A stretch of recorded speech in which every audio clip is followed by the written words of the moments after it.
Well, not really much to talk about in the hockey scene here.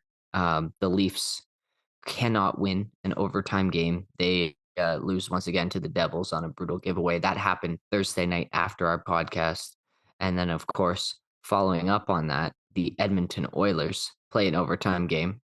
And I mean, the Leafs have Matthews out there, but it's not working with the other line mates they're putting with him. And it feels like with Edmonton, you can put anyone out there with McDavid and he'll just do it himself. Really special goal in that overtime, deking around a couple of Golden Knights and then roofing it with the backhand on the break there. Fantastic stuff. Max, the Leafs are, if you add their overtime losses to their losses, they're 10-9 on the season, record wise. They have the fifth most points in the NHL. So Yeah.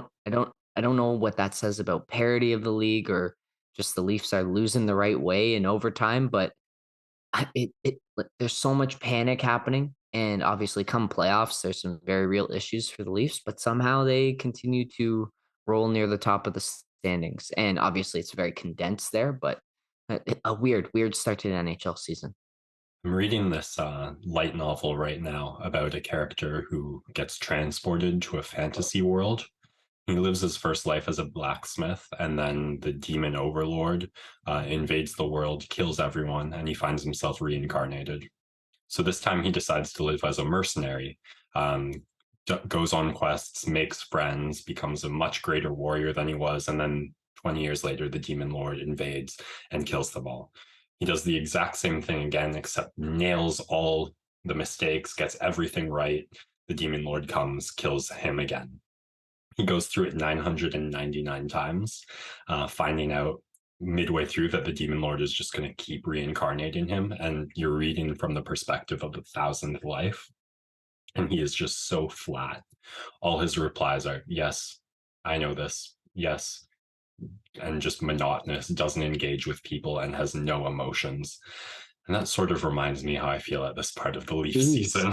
what a fantastic comparison there. That's sounds like an interesting read.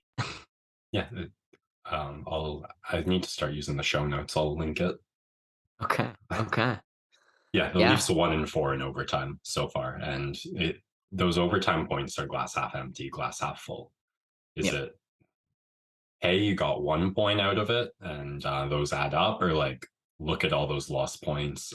I'd like to see this team get to around 500 because, as you Yeah. said, this is a team that should excel in the 3-on-3 with the speed and talent that they have.